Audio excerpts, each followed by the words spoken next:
Eduardo Gabardo. 12:04. Estamos no ar com Esportes ao meio-dia desta quinta-feira.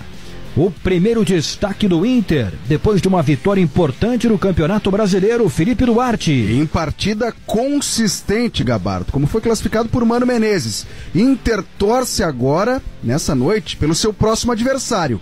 Caso o Botafogo segure o São Paulo, o Colorado encerra a rodada em terceiro lugar na tabela de classificação, brigando no topo. E a diretoria agora faz promoções e espera aumentar o público nos próximos jogos do Brasileirão. São 2 jogos em casa. Para domingo, o time deve ter mudanças no meio-campo, com o retorno de Carlos de Pena, que ontem cumpriu suspensão. Que jogo domingo, hein? Inter e Botafogo no Beira-Rio. E é verdade, Felipe, hoje tem que acompanhar esse jogo aí do Botafogo contra o São Paulo. 2 adversários, né? Primeiro o Botafogo, que enfrenta o Inter domingo, e o São Paulo, que é um concorrente ali no G4. Prato cheio, né? Já olha o próximo adversário e seca o adversário direto na tabela. Verdade. E o Grêmio, que joga no sábado contra o Sampaio Corrêa na Arena. André Silva. Manhã de treinamento com portões fechados no CT Luiz Carvalho, Gabardo, mas de conversas de Roger com trio de jovens que pode aparecer no jogo de sábado diante do Sampaio Corrêa. E daqui a pouco o André vai fazer esta projeção e vamos saber quem deverá ser o lateral direito do Grêmio na partida de sábado contra o Sampaio Corrêa.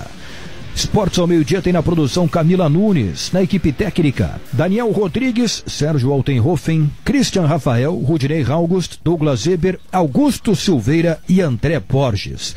O convidado de hoje no programa é Diogo Olivier. E aí, Diogo, tudo bem? Tudo bem, bom dia, Gabardo, a todos que nos acompanham. O zagueiro, o lateral direito do Grêmio só não pode ser um outro zagueiro se o Grêmio manter o trio ali atrás, né? Aí é muito zagueiro para jogar contra o Sampaio Corrêa, tem que construir uma outra alternativa. O Inter fez uma vitória ontem que foi uma vitória da maturidade, porque o Inter fez gol propondo, que era o que não consegue fazer há muito tempo, e por isso até perde Campeonato Brasileiro, por só ter um jeito de jogar na reação. O primeiro gol do Inter é totalmente proposição. O Goiás estava com uma linha de 5 lá atrás, outros 4 jogadores à frente dessa linha de 5, e o Alan Patrick ordena a construção do espaço com o Edenilson e com o Moisés. Inclusive na imagem dá para ver o Moisés perto do Alan Patrick, e antes de receber a bola ele aponta com o dedo pro Moisés: vai lá no fundo que eu vou dar a bola em você. E é o que acontece, sai o gol. E tem gol de contra-ataque, então o Inter constrói alternativas. Tem bala para ser campeão brasileiro? Acho que não. Sinceramente, acho que não tem fôlego para suportar as 38 rodadas. Mas pelas alternativas que o Mano está construindo, passa a ser candidato sim na Copa Sul-Americana. Eu também acho. Boa, Diogo, que continua com a gente aqui em Esportes ao meio-dia. Também no programa tudo sobre Copa do Mundo. Tá vindo aí a Copa do Mundo no Catar, né, no final do ano, mas hoje é um dia importante para a Copa do Mundo de 2026. Serão anunciadas as cidades que vão receber o torneio de 2026 nos Estados Unidos, Canadá e México. E também tudo sobre esta rodada do Campeonato Brasileiro, da Série A e da Série B. A gente falou do jogo do Botafogo contra o São Paulo, mas tem mais, tem Palmeiras, na Série B tem Cruzeiro em campo. Enfim, tudo isso depois do intervalo aqui em Esportes ao meio-dia. 12:10, de volta com Esportes ao meio-dia. Vai construir ou reformar? As melhores ferramentas e equipamentos estão na Ferramentas Gerais. Brosalto, sempre o melhor negócio. Promoção todos na torcida. Compre com o cartão Unicred, Visa e concorra a prêmios.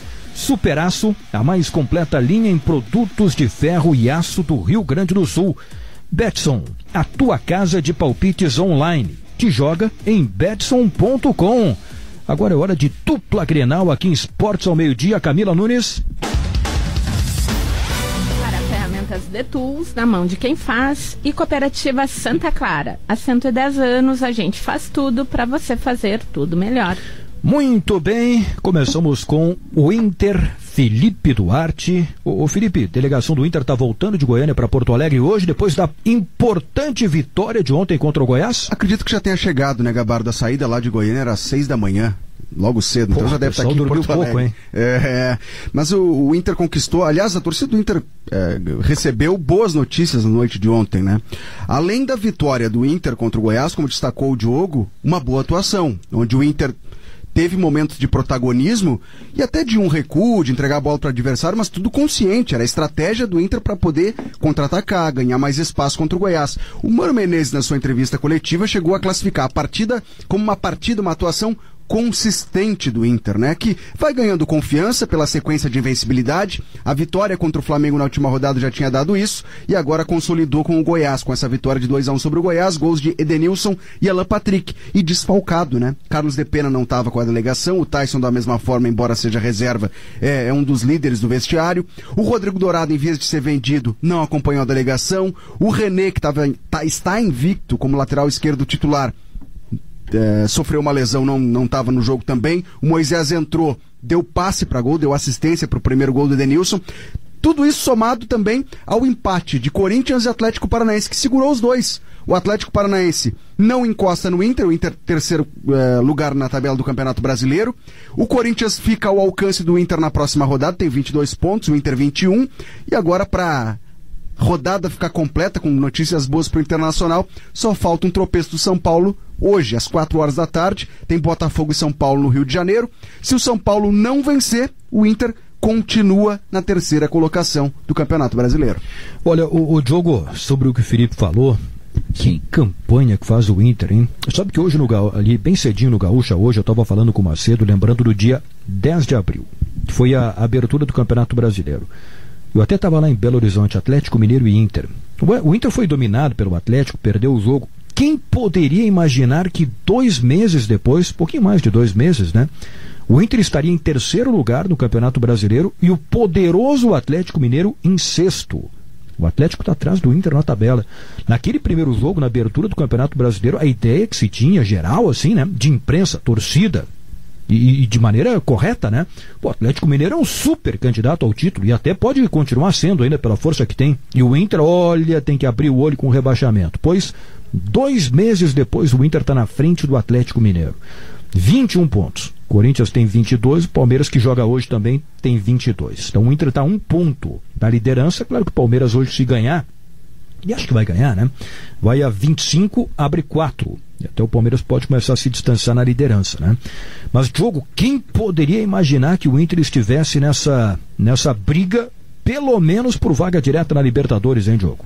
Olha, eu acho que talvez o Mano Menezes, confiante que pudesse voltar ao seu trabalho. Eu não imaginava. Se a gente pegar só o percentual de aproveitamento da invencibilidade do Mano de 14 jogos, Gabardo, dá 67%, que são os 67% do Palmeiras no Campeonato Brasileiro. Exatamente. Para a gente ter uma ideia aí de o que o Mano está fazendo. O centro dessa virada do Inter é o Mano Menezes. Por quê? Porque o Mano, é verdade que ele recebeu jogadores, a gente não pode esquecer disso. Ele recebeu Depena, embora ele tenha redesenhado a função do Depena, isso é mérito dele, mas ele recebeu Depena, Vitão, Alan Patrick, Pedro Henrique, enfim, ele recebeu muitos jogadores, né? Quem mais ele recebeu? Tem mais um quinto aí que me foge agora. Bom, tem o Vitão, Depena, Alan Patrick, Wanderson, Pedro Henrique.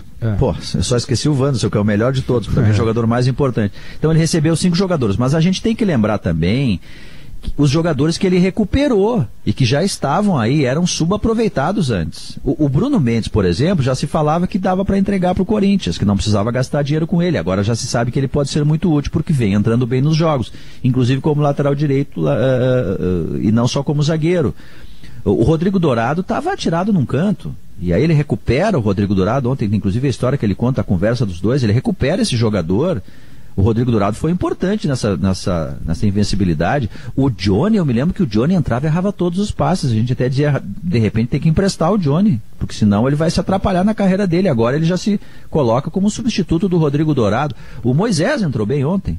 Quer dizer, alguns jogadores que foram recuperados. O Moledo não jogaria com o Medina, porque não era um zagueiro de construção. Alguém tem dúvida que ele é importante? O Moledo, quer dizer, só aí eu falei de 5 jogadores que aí estavam. Sim. E que são retomados pelo Mano Menezes, além dos 5 reforços que ele recebeu. Então tá aí o desenho desses 14 jogos de invencibilidade do Inter. Bom, Diogo, agora vem pela frente Inter e Botafogo, domingo, 6 horas, 18 horas no Beira-Rio. 2 questões, Felipe. Primeira, como é que vai ficar o time, né? Quem é que volta? Como é que o Mano deve armar esse time? E que público que dá para esperar domingo no Beira-Rio? Vamos começar pelo time, então. Vamos lá. O Mano explicou ontem na entrevista coletiva, ele foi questionado, né, sobre, e agora pro Botafogo, o Depena volta, o Johnny sai, ele disse, olha, eu não pensei sobre isso ainda. Tava projetando o jogo contra o Goiás, onde ele não tinha Rodrigo Dourado e o Carlos Depena suspenso, né? O Rodrigo Dourado até sentiu um desconforto, mas está em negociação que deve ser oficializada até o final da semana de venda para o futebol mexicano. Sem ele, a opção foi o Johnny, né? Colocando Gabriel e Johnny, 2 volantes de posicionamento, em frente à área. E o Mano explicou que a opção pelo Johnny é porque o Goiás tinha uma bola aérea muito forte e que se concretizou. O gol do Goiás, inclusive, é dessa forma. Cobrança de escanteio, onde o zagueiro da Silva empurrou para a rede, né? Então, o Johnny foi uma situação escolhida por ocasião, para a partida. Contra o Botafogo, outras características, outras virtudes do adversário serão analisadas. E o Depena está de volta. O Depena é um titular do Mano Menezes. Então a tendência é de que o Johnny vá para o banco de reservas. Tem 2 treinos. Amanhã representação à tarde no CT Partigante, sábado pela manhã definindo o time e aí domingo entra em campo. Mas a tendência é essa, né? De que o Johnny volte para o banco de reservas, Carlos Depena reassuma sua posição como titular. Sobre a sequência de jogos do Inter em casa, no estádio Beira-Rio, são 2 jogos. Além do Botafogo, o Inter vai depois receber o Curitiba. A diretoria está fazendo um apelo até para o torcedor, para que agora, com o resultado vindo dentro de campo, o torcedor compre ainda mais a ideia, né? Não, se não conseguir lotar, mas chegar muito próximo disso, de ter muita presença de público já nesse domingo contra o Botafogo. E faz 2 promoções. A primeira delas é uma campanha, inclusive, para doação de sangue aos hemocentros do estado do Rio Grande do Sul. Quem doar sangue, sendo sócio, estando com a mensalidade em dia, tem que procurar o CAS, o Centro de Atendimento ao Sócio do Inter, lá no Beira-Rio, apresentar o comprovante que doou sangue, sua carteira de identidade, e ganha o ingresso para poder acompanhar esses 2 jogos, Botafogo e Curitiba. E a outra promoção é sobre check-in. O sócio que realizar o check-in no site do Internacional pro jogo contra o Botafogo, já garante a presença também pro jogo contra o Curitiba e a presença de um acompanhante. Então, são algumas das ações promovidas pela diretoria do Internacional. Todos os detalhes dessa promoção estão lá em GZH, matéria já publicada, mas o Inter quer aumentar sua média de público, que até agora, em 5 jogos do Brasileirão, é de 25 mil torcedores. O maior público até agora foi contra o Fortaleza, a estreia do Inter no Brasileirão, e que marcava também a despedida do Alessandro. 36 mil torcedores. Era um jogo com um aspecto emocional, a despedida do Alessandro. Só que agora, né, Gabardo, Diogo, o Inter tá brigando pelo topo da tabela. É a hora do torcedor abraçar a causa também. Acho que é jogo para mais de 40 mil torcedores no Beira-Rio, né? Domingo, 18 horas, olha. E vamos ver como é que vai ser o comportamento do Botafogo. Tô curioso. Aliás, Cuesta vai voltar aliás, o Cuesta pode jogar, ele está emprestado, né? Nem sei se pode jogar domingo contra o Inter. Bom, isso é assunto para depois, né? Hoje o Cuesta vai estar em campo do jogo do Botafogo contra o São Paulo. Mas eu tô curioso, Diogo, para saber como é que está a reação, né? Como é que vai ser a reação desse time do Botafogo depois da forte cobrança ocorrida da torcida do Botafogo, de marginais, vândalos que invadiram o CT, imagens que viralizaram em redes sociais, né? Desses caras, tinha jogador do Botafogo no DM sentado, deitado na maca, e os caras foram lá xingar, intimidar os jogadores que estavam fazendo tratamento médico. Tá demais isso aí. Vamos ver como é que vai. O Luiz Castro, técnico português, foi conversar com os vândalos lá das torcidas organizadas do Botafogo. Antes disso, outras imagens que também viralizaram em redes sociais, aí no que se refere ao Flamengo depois da derrota para o Inter. Tem uma imagem, Diogo, que é a seguinte: os marginais lá na frente do CT do Flamengo cercando todos os carros que estavam chegando. Aí chegou um carro lá com 2 caras dentro. Os caras não eram jogadores, né? Eles, abre o vidro aí. Quem é que vocês são? Não, eu sou da TI. Aí os marginais começaram a bater no carro. Isso é hora de chegar? Entra e vai trabalhar. Nessa hora, né? E eles lá, nessa hora. Isso aí. Tá demais isso aí, né, Diogo? É incrível, né? Mas o Brasil é um país que se supera no teatro do absurdo, né? Quando a gente acha que acabou o absurdo, sempre tem um a mais. Esse dos caras em fisioterapia eu não tinha visto, né? Eu confesso que fiquei chocado justamente por esse cenário. Os caras estão lá, assim, debilitados no departamento médico. Eu fico sempre pensando como é que entram. Cara, para entrar no departamento médico, alguém deve ter... Enfim, não vou fazer uma acusação aqui, mas eu acho que a gente chegou num limite para tratar dessa questão especificamente, que é caso dos jogadores. Eu sei que isso não vai acontecer, porque o jogador brasileiro não tem esse sentido de classe, de parar o campeonato. de ficar uma rodada sem jogar até que se bana, ou melhor, que se expulsem as torcidas organizadas todas. Sim. É preciso fazer alguma coisa, porque do jeito que tá vai acabar morrendo alguém. A gente tá cada vez avançando um pouquinho mais a porteira, sabe? Daqui a pouco não tem mais para onde avançar. A gente tá num nível do absurdo impressionante, né? E o Botafogo tá nesse cenário assim, mas poderia ser o Inter, poderia ser o Grêmio, já foi em outros momentos. A gente já ultrapassou os limites, ô Gamba. A gente precisa fazer alguma coisa agora. É verdade. 12h22, jogo, vamos do Inter pro Grêmio. Porque o Grêmio joga sábado, 11 da manhã, contra o Sampaio Corrêa na Arena.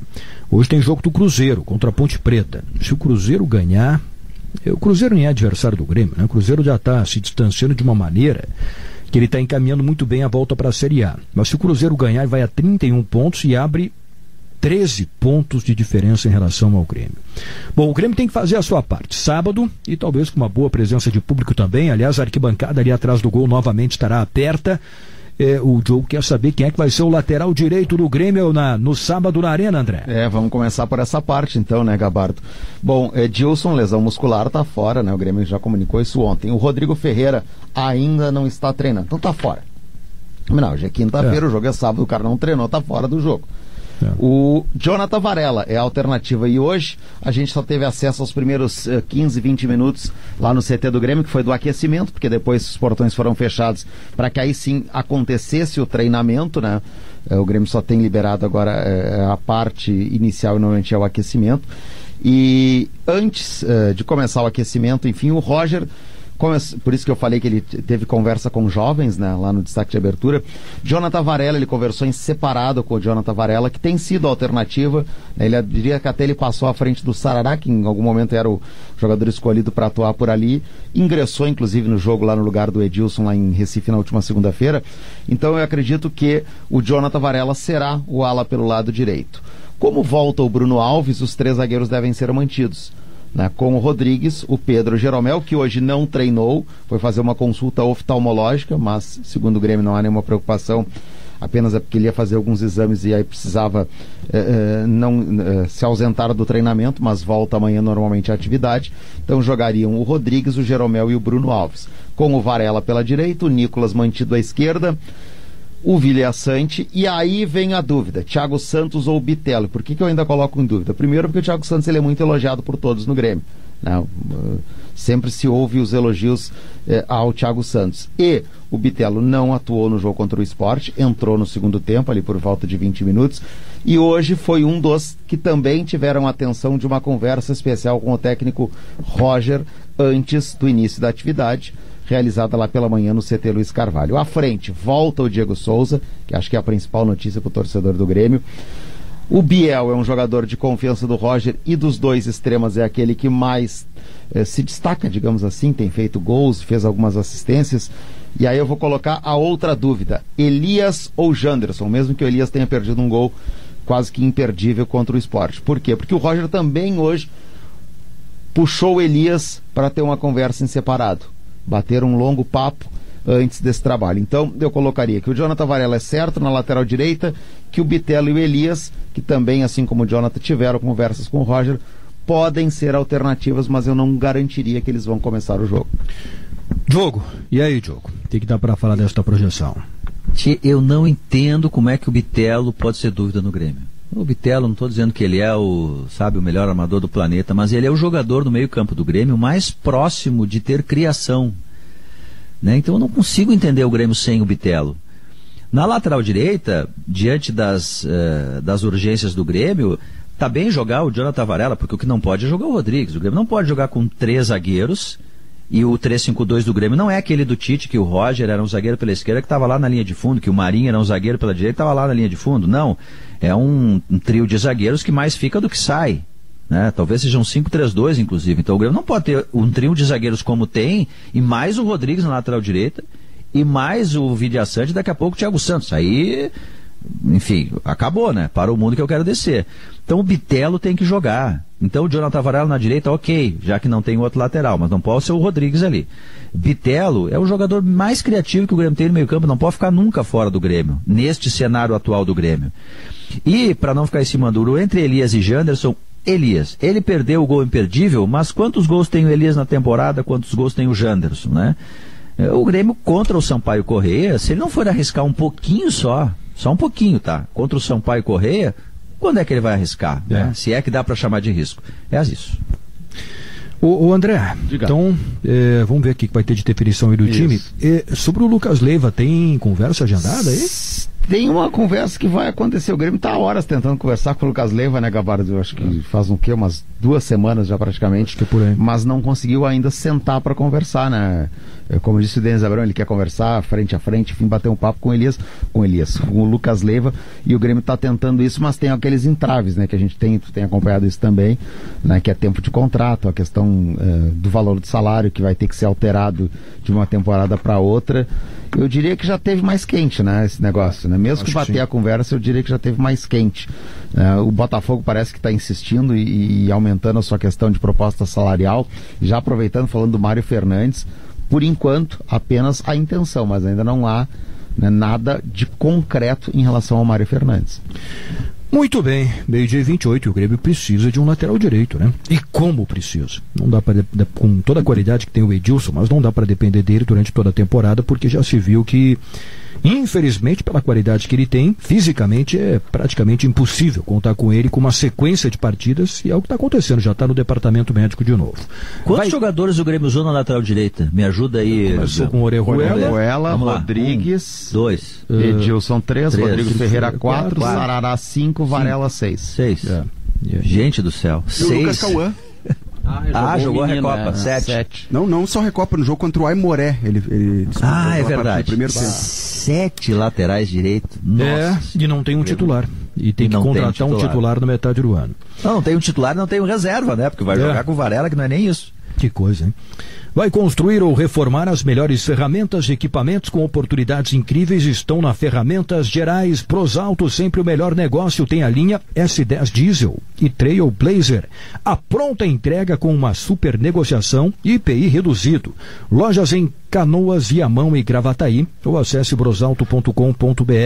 Promoção Todos na Torcida Unicred. Visa, saiba mais em todosnatorcida.unicred.com.br. A Superaço é especialista na distribuição de aços para construção civil. Há 10 anos oferecendo soluções completas em aço. Tradição e qualidade é na Superaço. Acesse www.superaço-rs.com.br. Betson, a tua casa de palpites online. Te joga em betson.com. É com 2 S e N no final, viu? Olha o sinal marcando 12h30, depois do intervalo tem o Placar Gaúcha, tem jogo bom hoje para acompanhar e tudo sobre a Copa do Mundo. Daqui a pouco vem aí o boletim de Copa. É ruim porque o Inter foi eliminado da Copa do Brasil e perdeu uma cota que é extremamente importante. Então é ruim. Mas dos primeiros colocados do Campeonato Brasileiro, só o Inter está com 2 competições, porque o Palmeiras tem 3, tem Libertadores, tem Copa do Brasil, tem o Campeonato Brasileiro. O Corinthians tem 3, o Atlético Paranaense tem 3 competições, o São Paulo tem 3 competições e o Inter tem 2, porque foi eliminado da Copa do Brasil. Então, dos postulantes ali da parte de cima da tabela, do Campeonato Brasileiro, o Inter tem uma competição a menos para disputar, portanto tem um calendário um pouco mais confortável. Ainda no Placar Gaúcha, na Série B, hoje tem Cruzeiro e Ponte Preta, 4 horas da tarde. E 8 da noite, Vila Nova e Operário. Se o Cruzeiro ganhar, dispara ainda mais na liderança.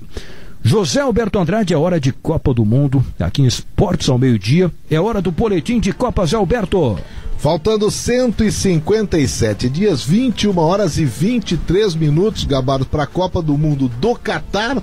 Já se fala muito em Copa do Mundo de 2026. Por quê? E dia importante, hein? Hoje é um dia muito importante. Ficarão definidos as cidades e os estádios a serem utilizados na Copa, que terá 3 países anfitriões: Estados Unidos, México e Canadá. E a coisa não é tão simples assim, Gabardo. O Canadá, por exemplo, ele era para ter 3 cidades confirmadas. E não se tem essa confirmação até agora.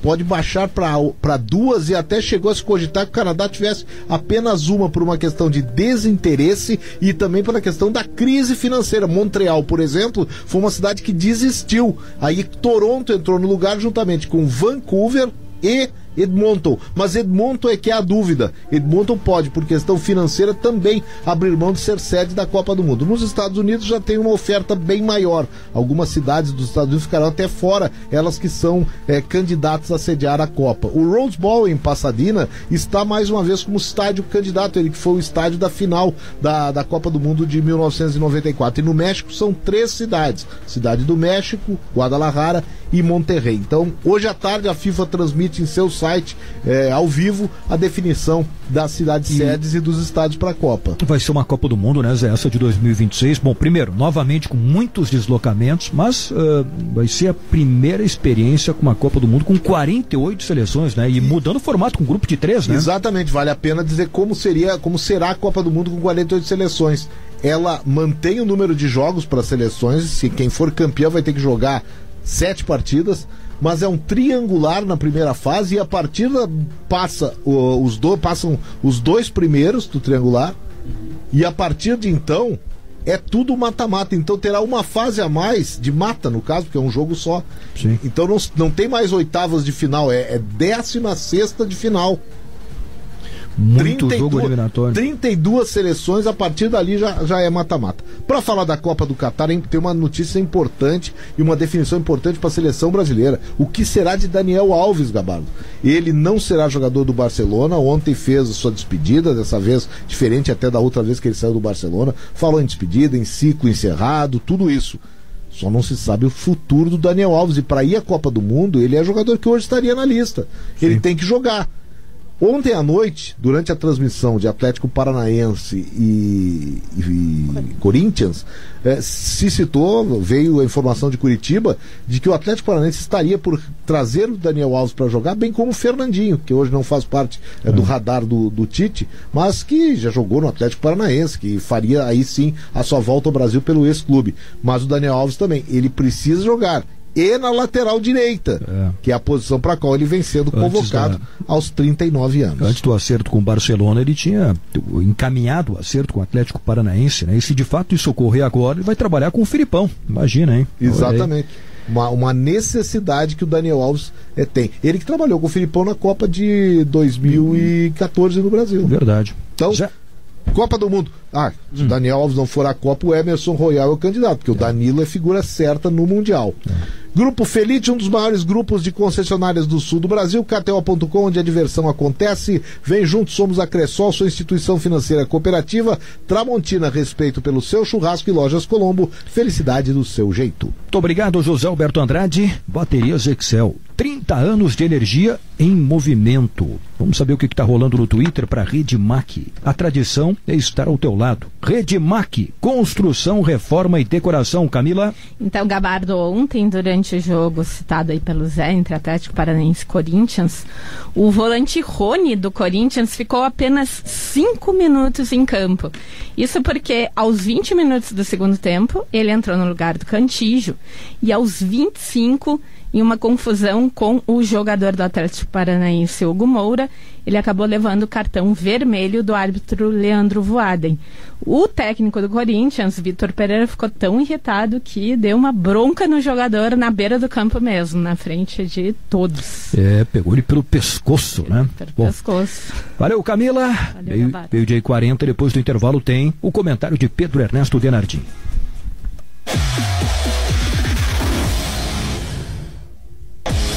Meio-dia e 43. Agora é hora do comentário do Pedro Ernesto Denardim. Camila Nunes para Hoff Pneus, feita por caminhoneiros para caminhoneiros. Dr. Leonardo Londeiro, especialista em cirurgia do joelho. Acesse leonardolondeiro.com.br e do leve ao extra pesado, a Matana Iveco tem um caminhão ideal para o seu negócio. Oi, Pedro. Eu escrevi ontem, após o final da partida, que o Inter ganhou do Goiás por 2-1 lá em Goiânia, na Serrinha, que o Inter está atingindo a maioridade. O que quer dizer isso? Uma coisa é dizer assim, o Inter tem 16 jogos sem perder. É um número maravilhoso. Mas em alguns desses jogos ele não teve nenhum desempenho. Teve um momento que só empatava, que não ganhava. Bom, aí tu tens a vitória, mas tu não tens o desempenho. Agora, nos últimos 4 jogos, o Inter tem 3 vitórias e um empate. O Inter fez 10 em 12 pontos. Aí nasceu o desempenho. Claro, pouco mais aqui, um pouco menos ali, é normal. Mas o Inter tendo a maturidade de ser uma equipe que sabe que, inclusive, vencer suas dificuldades eventuais que surgem no gramado. Então tu soma desempenho, 16 jogos sem perder, tá? E mais os resultados, e aí, bom, aí nós estamos diante de um time de futebol que realmente está fazendo campanha. Por isso é que eu digo que o Inter é um dos candidatos ao título brasileiro, sim. Ele é melhor que o Palmeiras? Não, não é. Ele é melhor que o Atlético? Não. Melhor que o Flamengo? Não. Sim, mas então, como é que eu digo? Pela seguinte razão. Primeiro, porque o Flamengo está atrapalhado e atrasado. Segundo, porque o Atlético deixou de jogar com o turco de treinador, que deve cair nas próximas semanas, aí não vai ficar muito tempo. E aí sobrou o Palmeiras. O Palmeiras está bem, está liderando o Campeonato Brasileiro, mas o Palmeiras tem 3 competições, o Brasileirão, a Copa do Brasil e também a Libertadores. E ele vai ser campeão da Libertadores 3 vezes seguidas. Eu nem sei se tem isso até. Ô, Bertoncello, me socorre aí. Parece que o rei de Copas lá da Argentina andou conseguindo isso, Independiente, mas de qualquer forma é um feito extraordinário. Então ele vai se dedicar muito mais à Libertadores e muito menos ao Campeonato Brasileiro. Aí dirá o ouvinte assim, Gabardo, mas ainda assim eles têm bons jogadores. Sim, tem bons jogadores, mas o Inter também os tem. E o Inter agora, esse é outro detalhe, além da maioridade, o Inter tem grupo. Ontem não estiveram lá o René, tá? Não teve o Depena, não teve o Tyson. Fez falta? Não, não fez falta. O Inter tem jogadores capazes de substituí-los à altura. E ainda a presença do técnico. Em comparação ao Medina é outro departamento. O Mano Menezes é um técnico aceitável. Então, soma tudo isso. E eu te digo o seguinte, o Inter é sim candidato ao título. Agora, ter ganhado o Botafogo domingo, né? Que tá caindo pelas tabelas, que não ganha de ninguém. Sim, porque senão vai deixar de ser candidato. Mas eu acho que ganha, passa por cima, porque a equipe já atingiu a maturidade. Ou seja, ela tem resultado e tem bom desempenho. Gabardo, daqui a pouco eu volto no Sala de Redação. Tchau. Tchau, valeu, Pedro. Diogo, vai estar no Sala com o Pedro aí, Diogo? Vai. Então o Diogo dá uma descansadinha, toma um café e vai pro Sala de Redação. 12:47, 10 segundos para cada um. Felipe Duarte. Reapresentação do elenco amanhã à tarde no CT Parque Gigante. Carlos Depena e Tyson de volta. André Silva. O último treino do Grêmio amanhã será totalmente fechado, nem o aquecimento liberado. Valeu, pessoal. AGI Brasil fornece soluções completas em equipamentos agrícolas e opções de financiamento. AGI Brasil. Vem aí o correspondente Piranga e depois tem o Sala de Redação.